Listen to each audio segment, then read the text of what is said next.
In this video, solution to problem number 30 uploaded on 3rd December of 2020 will be discussed partially, while the concluding part of the solution will be discussed through the next video to be uploaded just after this video.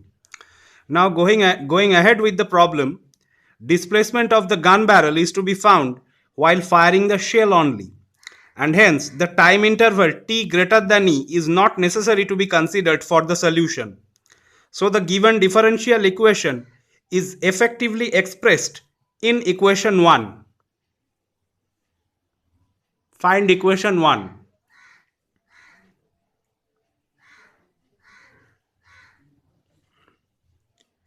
The given differential equation as written on the board is an inhomogeneous linear differential equation of second order and first degree.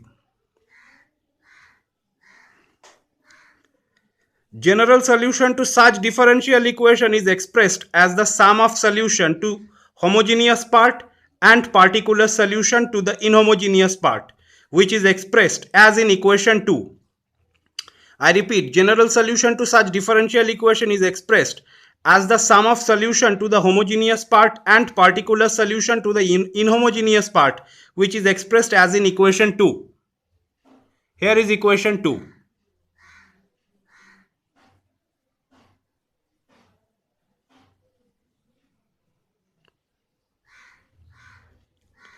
At first, the solution to the homogeneous part expressed through equation 3 will be done. I repeat, at first, the solution to the homogeneous part expressed through equation 3 will be done. I hope you can see equation 3 clearly. To solve equation 3, equation 4a represents the trial solution. Look at equation 4a. The derivative found from 4a is written in equation 4b. 4b is also important. Please look at 4b. And the characteristic equation from those derivative is as obtained in equation 5.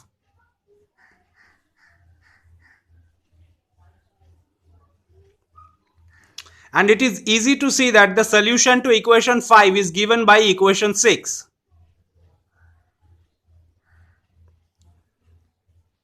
These are complex and conjugate roots, and so the solution to the homogeneous part is as given by equation 7.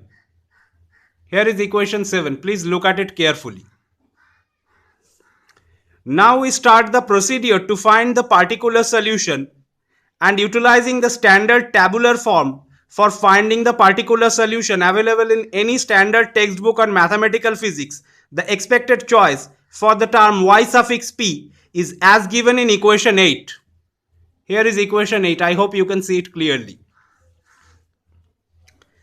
Now finding derivative of equation 8 as shown in equations 9a and 9b, the results are plugged in to equation 1 to arrive at equation number 10. I repeat, now finding derivatives of equation 8 as shown in equation 9a and in equation 9b, the results are plugged in equation 1 to arrive at equation 10. There are plenty of equations. See all of them carefully.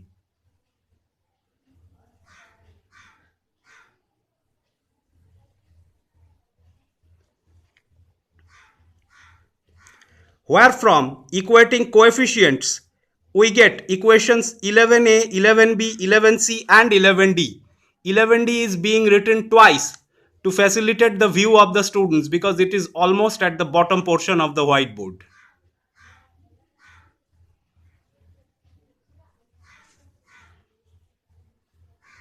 Now we are not far from the final solution, but due to lack of space on the board, those steps will be shown in the second video on solution to be uploaded just after this one.